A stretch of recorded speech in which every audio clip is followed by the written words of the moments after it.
Did you see that Games Workshop actually is releasing a new army? How often is this happening? The Leagues of Votann? Yeah, and the models are actually pretty great. And you know what? That would be awesome if we could make a diorama on that theme for the channel. Well, maybe we should order the starter box then. Yeah, that would be sick. Let's do it.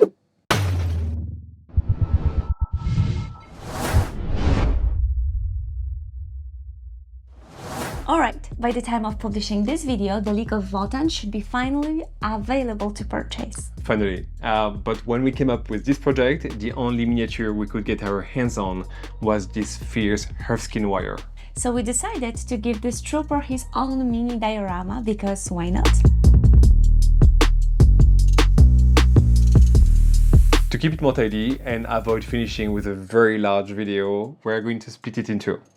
This one showing you how we made this diorama with techniques that you can use for your own projects like miniature bases. Yeah, and the second video that will be dedicated to how we painted the Hearthkyn Warrior. I started by recreating the League of Votann main iconography on the computer and printed it. I designed the floor layout to use it as a template and glue it on a thin sheet of foam. Next, I cut the floor area that I will glue later on the top of Styrofoam base. Well, the idea is to cut all those elements as separate pieces so we can glue them individually to compose the tiles on the icon, which serves as a way for the magma to pass through. This kind of foam is pretty cheap, and this thickness way easier to cut than a sheet of styrene. Just make sure that you are using a new blade if you want to make clean and intricate cuts.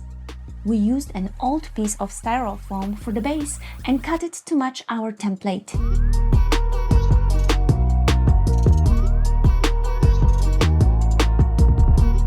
Smooth it out with sandpaper before applying vinyl glue to apply another paper template on top of it. I can't believe that you are using such a small brush. I like this one, let me do it my way.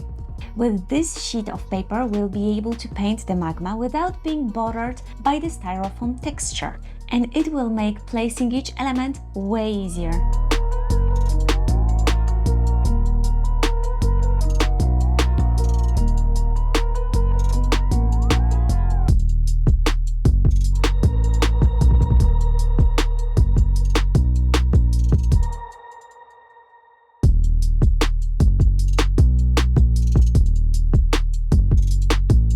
Time to get another piece of Styrofoam for the two back walls.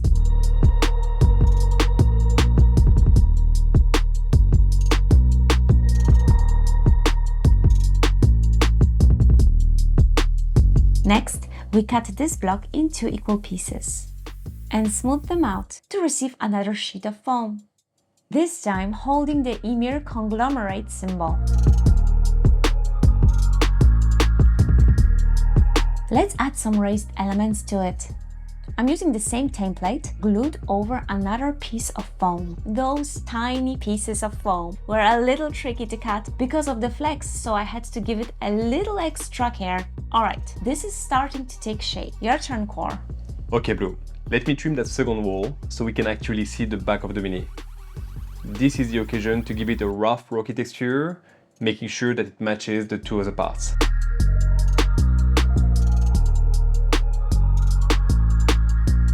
We wanted the right side of the diorama to look like it was part of a larger section that has collapsed. So I need to rough up those clean edges by cutting through both foam and Styrofoam with my cutter blade.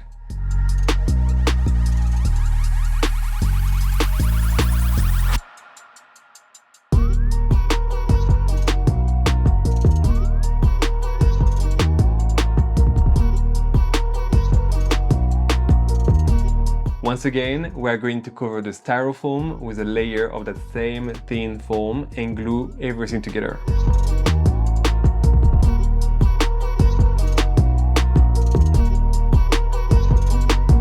We seal the base with some black automotive primer, and now we're going to make those three parts merge nicely together by adding some epoxy putty over them. I wanted to do this part. Yeah, it's not my fault if you had other obligations. This is an extremely lightweight epoxy putty that is very popular in the FX industry for its great properties.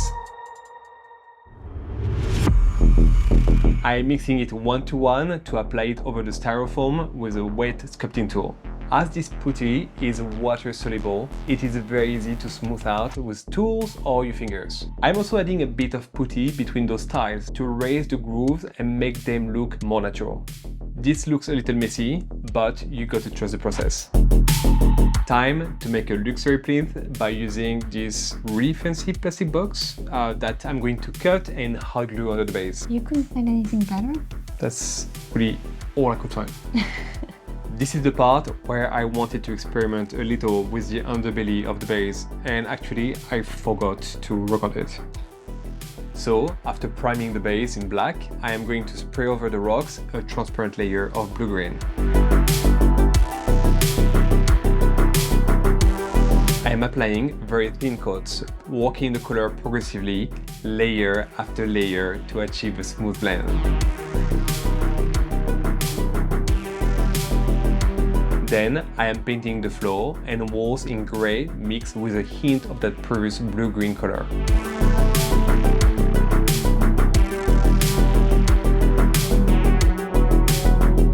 A bit of dry brushing love using a brighter grey, focusing on the edges of both tiles and rocks.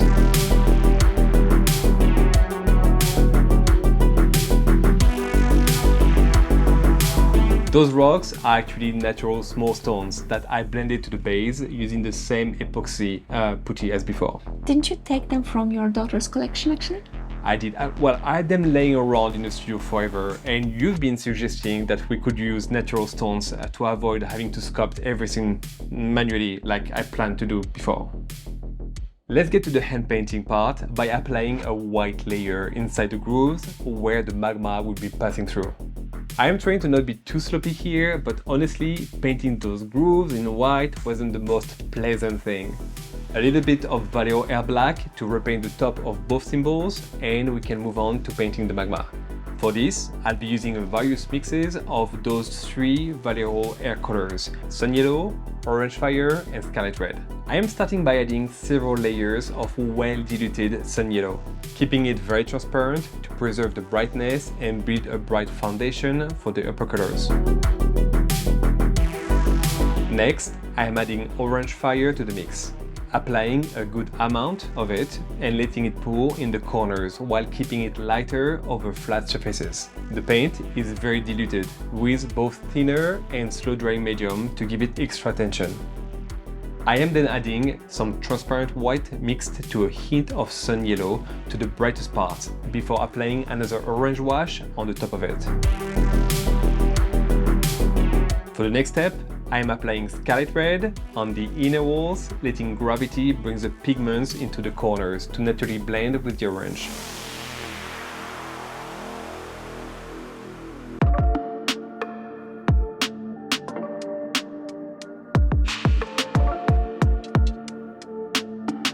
Alright, this is a decent start. I am reapplying a coat of black over those surfaces to preserve the contrast and give it time to fully dry before adding edge highlights. A little black wash to use the leftover paint, and on to dry brush with German grey to give those tiles a bit of extra texture. Same with pale blue grey over the rocks. To which I am adding a mix of white and blue RLM to bring the tiles and rock together by dry brushing those borders. Now to the part that will bring life and definition to this diorama, edge highlights. Yep, because apparently there is never enough edge highlights in our lives. Never enough.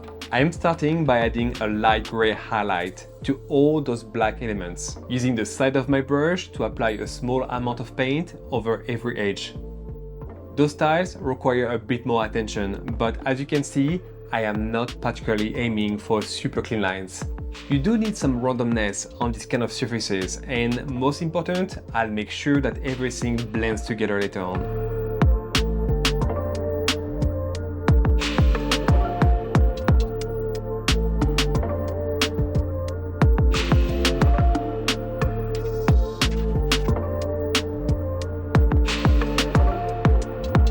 Next, I'll be adding some kind of illumination to most edges, starting with a mix of red and orange.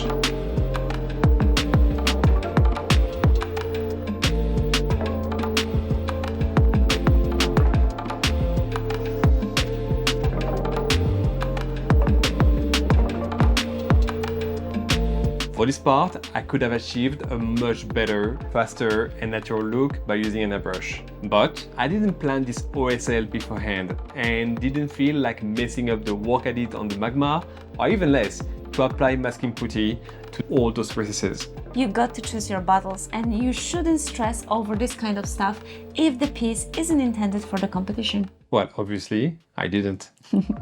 The most important is to complete a piece and move on to the next one, which will benefit from the experience and mistakes that you might have made from previous projects.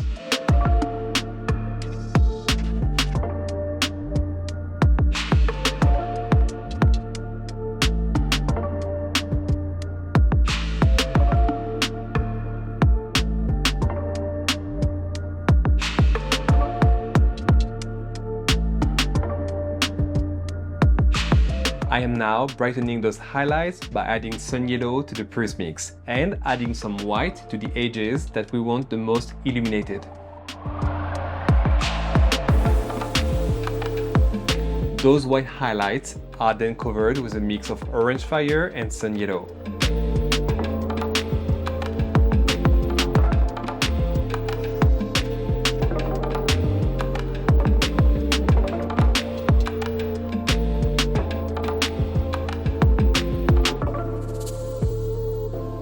I am repeating the same process, but this time I only apply white to the tip of each edge highlight to make it pop by adding a coat of transparent yellow over it.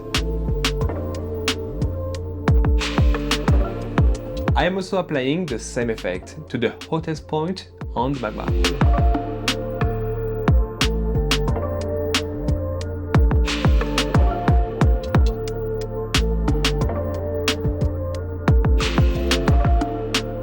The EMEA conglomerate symbol is now getting the same treatment.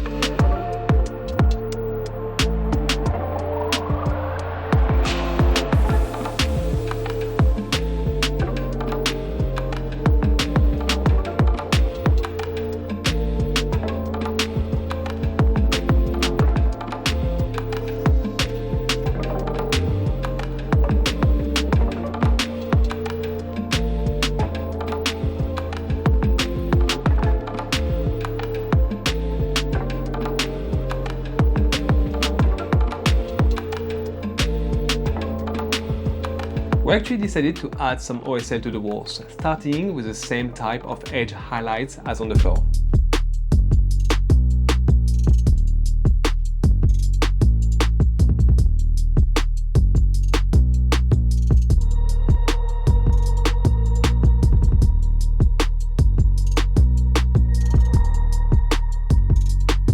We will also add a glow with the airbrush later on, but while I had my brushes ready, I decided to make this floor a bit more interesting.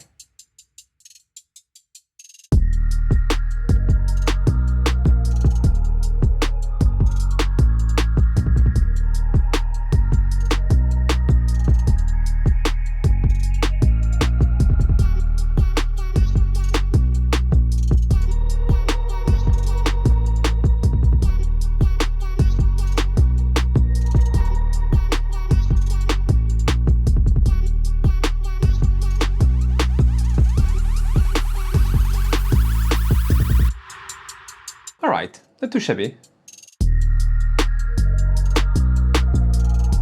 To blend those brush strokes and protect the surface, I am applying several coats of matte varnish with an airbrush, followed by some very transparent Valero Air Black here and there to make everything look more natural.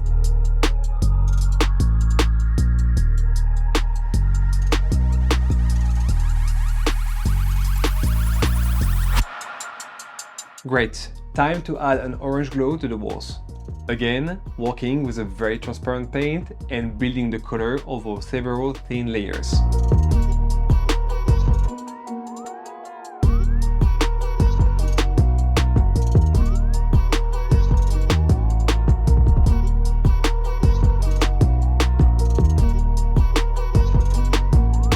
now get back to the brush to add some eye candy highlights. First to the walls, and to the area surrounding the magma.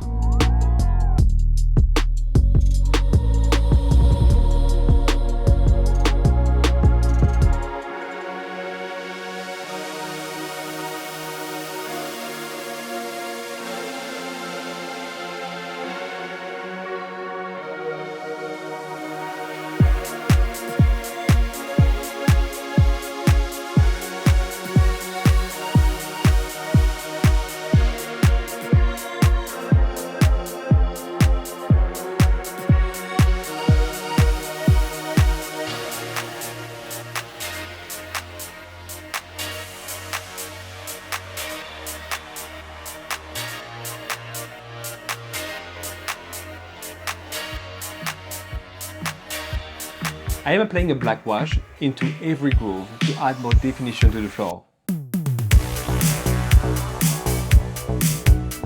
And a final pass of bright gray to highlight the edges of the platform, applying the paint with the side of my brush.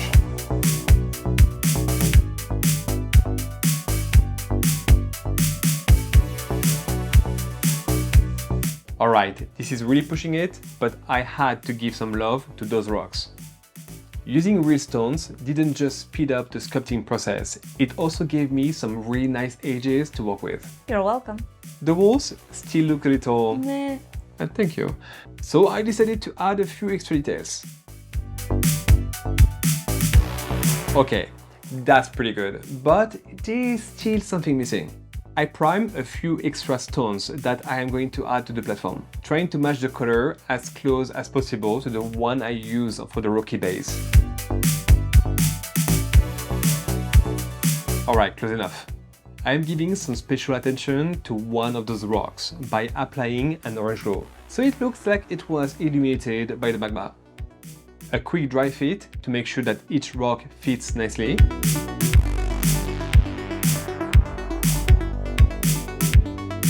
And adding some edge highlights before gluing it to the base.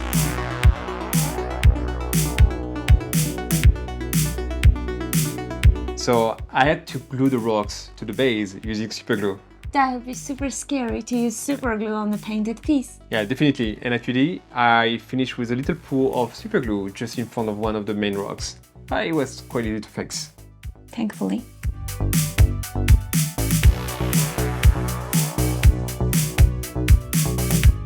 Then I added some highlights and illuminations to a few places.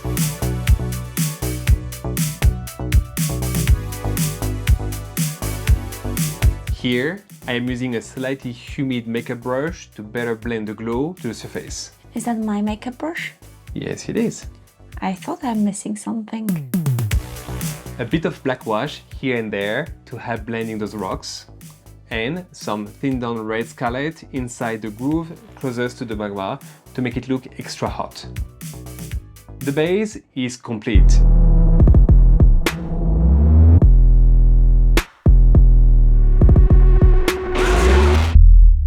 The base is complete and we can focus on the Hearthkyn Warrior for our next video. We hope that you enjoyed this video and that inspired you to build something extra fancy for your miniatures. Take care and we'll see you In the next video. See ya! See ya! I am applying very thin coats, working the color progressively, layer after layer to achieve a smooth blend. Then